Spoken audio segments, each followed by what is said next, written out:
Bonjour à tous et merci de vous informer sur Ecclesia TV.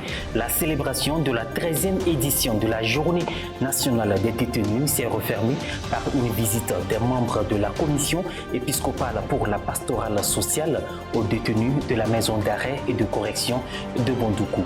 Au menu, échange, prière et don de vivres après la messe d'action de grâce. Le point dans un instant.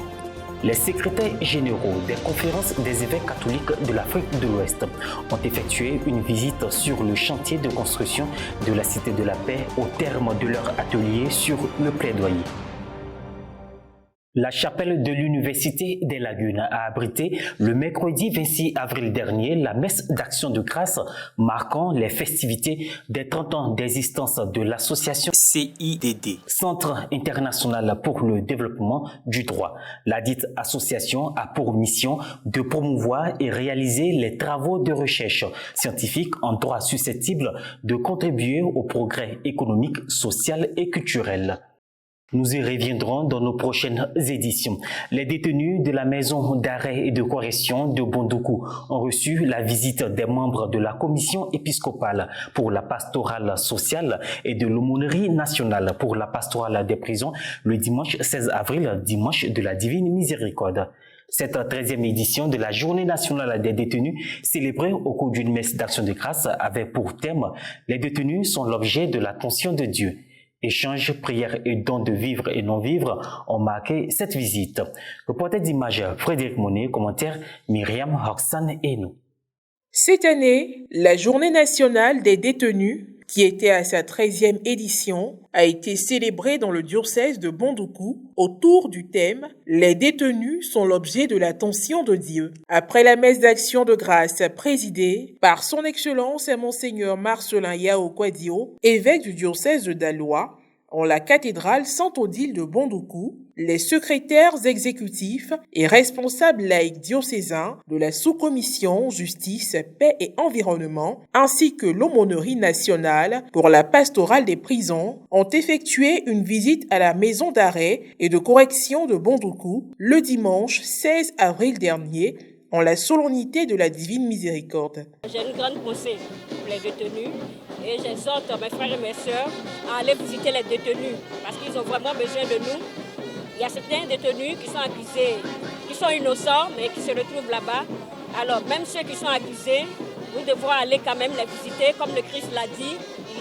Il était en prison, on ne l'a pas visité. Donc comme le Christ, il faut qu'on visite les prisonniers, les détenus. La délégation a été conduite par l'ordinaire du lieu, son Excellence Monseigneur Bruno Essoyedo. Les visiteurs accompagnés des autorités pénitentiaires et militaires ont pu sillonner les cellules pour s'imprégner des réalités des personnes incarcérées. Échanges, prières, dons de vivres et de matériel ont meublé cette visite. Lors de sa prédication pendant la messe, le secrétaire général de la conférence épiscopale ivoirienne, révérend père Emmanuel Woina, a déclaré que l'Église catholique encourage les autorités publiques à accorder une attention particulière aux centres de détention provisoire qui, pour la plupart, souffrent d'un état préoccupant de surpopulation. Tous nous sommes enfants de Dieu et tous nous sommes pécheurs. Personne n'est parfait. Nous sommes au dehors et ils sont dedans. Ce n'est pas parce qu'ils ont péché plus que nous. Cette attention, effectivement, Dieu prend soin de surtout ces faibles, les gens qui sont à la périphérie, marginalisés entre guillemets. Ils n'ont pas l'occasion, comme nous, de faire ce qu'ils ont envie de faire à l'extérieur. Alors, Dieu a un regard privilégié, un amour privilégié pour ces gens-là qui sont à la périphérie. L'État de Côte d'Ivoire est en train de prendre des mesures pour juguler ce problème de surpopulation carcérale. Il y a déjà eu des mesures de grâce. Et nous avons actuellement en cours les mesures de remise des peines qui sont en exécution.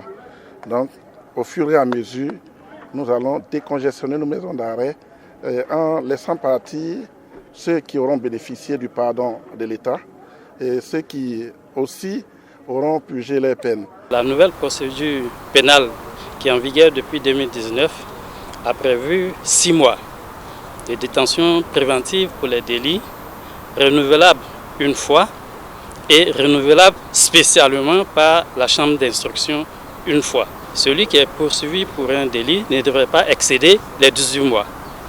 En ce qui concerne les crimes, alors on aura 8 mois pour la première détention, renouvelable une fois par le juge d'instruction, renouvelable spécialement par la chambre criminelle. Donc voilà les délais de détention préventive qui ne devraient pas être excédés.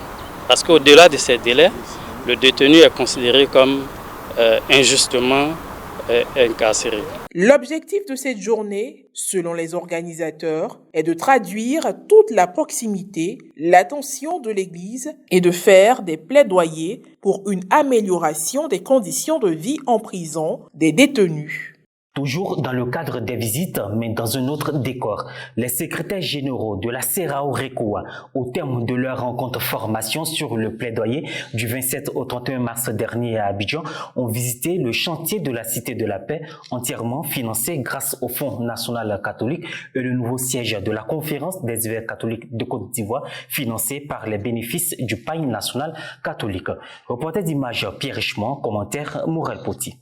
La rencontre des secrétaires généraux des conférences épiscopales réunies de l'Afrique de l'Ouest, CERAO RECOA, s'est tenue du 27 au 31 mars 2023 au centre CERAO RECOA de pastoral et de mission CCPM à Abidjan-Cocody. Au programme de ladite rencontre était inscrit une formation sur le plaidoyer et des échanges d'expériences entre secrétaires généraux des conférences épiscopales de la sous-région. La formation a pris 2 bonnes journées et à la dernière journée, il y a eu ce que nous appelons le tour de table où chaque secrétaire général essaie de dire ce qui se passe dans son pays. Vous savez qu'on apprend toujours des autres et donc c'est vraiment une rencontre enrichissante parce que chacun a pu présenter ce qu'il vit et a pu aussi écouter ce que vivent les autres. La formation organisée en collaboration avec l'Agence catholique pour le développement de l'outre-mer, CAFOD, a été assurée par Mme Niare Mouton-Wizo, une laïque du Zimbabwe. Elle a défini le plaidoyer comme un processus stratégique élaboré par une organisation pour influencer les décisions et instances publiques, obtenir un changement sociétal en vue d'un meilleur ordre social. Mêlant l'agréable à l'utile, les secrétaires généraux de la CERAO RECOA ont déjeuné au siège de la Conférence des évêques catholiques de Côte d'Ivoire. Les participants ont aussi pu visiter le nouveau siège entièrement financé par les bénéfices du Pain national catholique et la Cité de Paix, presque en finition, entièrement financé par le Fonds national catholique. En voyant donc tous ces chantiers qui sont élevés au nom de l'appartenance commune à une église particulière, je salue et je m'incline vraiment devant la ferveur, la générosité de la communauté chrétienne de Côte d'Ivoire.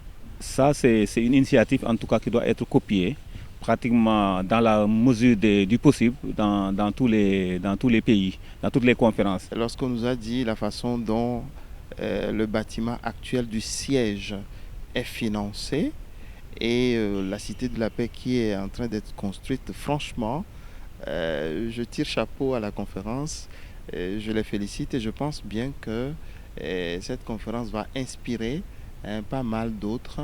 Nous félicitons vraiment les évêques de la Côte d'Ivoire, le secrétaire général et tous ceux qui sont en train de mettre en œuvre cette initiative, ainsi que les chrétiens ivoiriens. De quoi donner envie à d'autres églises locales, même si les réalités ne sont pas les mêmes. Ça nous inspire et puis bon, mais nous sommes dans un pays de Sahel et puis aujourd'hui nous sommes dans une situation très difficile au Burkina. On a d'autres fronts, mais bon, une idée comme ça, bon, c'est génial. Les réalités varient d'un secrétariat général à un autre, même l'on note de manière constante le désir d'une plus grande organisation afin de mieux répondre aux défis des églises locales. Dans cette perspective, la recherche des financements demeure l'autre préoccupation commune des 13 secrétaires généraux des conférences épiscopales présents à cette session. Fin de ce point d'information. Merci d'être avec nous. À demain pour une prochaine édition.